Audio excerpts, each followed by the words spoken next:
Hello, AP students, and I hope everybody's doing well and transitioning into this new school year nice and smoothly, and I hope life is good for you. And today's class was an important class logistically, and not to say the first three were not, and by now we have all the, parent letters and syllabus and all that kind of stuff out of the way. It has to be done. And it was good getting to know you through those themes drills and historical thinking skills drills. And again, I do understand during this early part of a semester, some people are considering schedule changes. I would ask you all to stick around because I do feel in my heart of hearts taking this class will be of great benefit to you. And if you stick it out, I think in May and June, you will be thankful that you stuck it out. So hang in there for those who are on the fence. And today's class is an important one because it's going to kind of give us a direction of the whole point of this endeavor. And the first rectangle has to do with your book. Now, your book is called Ways of the World, A Global History with Sources. I think it's a very solid book for our purpose. Now, it is made by these publishers, Bedford, Freeman, and Worth, not like you care, but here's what you could care about. They have taken the liberty of giving you flashcards for every chapter of the book, English and in Spanish, and that should prove to be a very helpful resource. Now, if you did take my regular world history class, you'll remember that I seldom use the textbook. In this AP class, we are reading the entire book, and that might be a little daunting to some people, but the old adage, how do you eat an elephant? One bite at a time. So we will just do a little bit at a time, okay? Now, if my math is right, which I think it is, we can read the whole book by daily reading about 5 pages or 6 pages. So when you think of it that way, 5 or 6 pages, not so daunting. An entire book, when you look at it as a whole, it is. So we have that resource available for you for your book.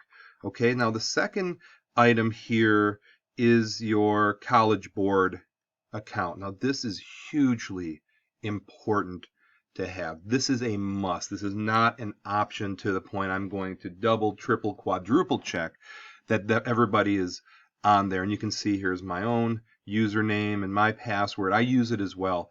And this is the most important resource, and it has pretty much all of the materials that you will need to be successful. And we will use it often. So throughout the class, I'm going to say, sign into your College Board account. Sign into your College Board account. Tonight, sign into your College Board account. This is a must, and it's a helpful tool. And I will say the AP is very formulaic. And if you don't know the word formulaic, what I mean by that is that success on it really follows a pattern. It follows a particular way of doing business. You really can't deviate off on your own too much, but if you follow the course, we should be okay. Okay, so this is the College Board site. Make sure you have it. It's bookmarked. It's saved. This kind of thing. And then the last item that we talked about in class is something called a CED. Now, a CED is course and exam description, which is a little more wordy than I'm comfortable saying. So when I say the CED, this is kind of the Bible of AP, and you can see College Board. It's one of those College Board materials. Now, 258. No, I am not assigning you 258 pages. That would be not a pleasant thing to do to you, especially early in the school year. I'm going to jump all the way to 202 to give you an overview of what the exam is. Now, bear in mind, when it's time to pay the piper, it's a 3-hour and 15-minute long exam, okay? You better eat your Wheaties that day. This is a tough, tough exam. But again, like a moment ago, I said it's formulaic. There are these multiple choice questions, and they're kind of a particular type of multiple choice question. And we talked a little bit about process of elimination and deductive reasoning. You've all taken multiple choice questions. Now, another part of this is the DBQ, as they call it, the document-based question. Okay, so the document-based question is a very challenging, to be honest with you, process to learn how to do a DBQ, but I will teach you, and we will do several of them. Okay, there are short answer questions or SAQs, a little bit easier, but there's a different format. So the way you attack multiple choice is a little bit different than you attack an SAQ, the way you attack a DBQ, and then there's a final section called the long essay question. Now, if I were to teach you the details of all these types of the test right now, I think I would lose a lot of you. I'd be giving you a drink with a fire hose and not a garden hose. So when we get to these, I will teach you as we go, and we will reiterate as we go.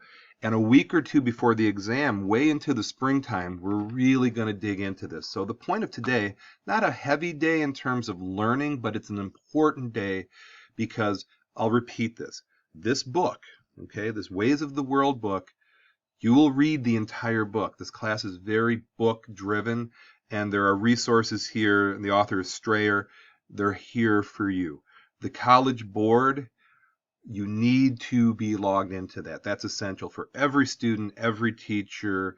Mrs. Weston, the administrator of AP, it's really, really important. Then the last one is the CED. Now the CED, bookmark it, look at it. And if you look at the table of contents, and again, I'm trying not to give you a drink with a fire hose here, it really has a breakdown of the whole shebang, okay?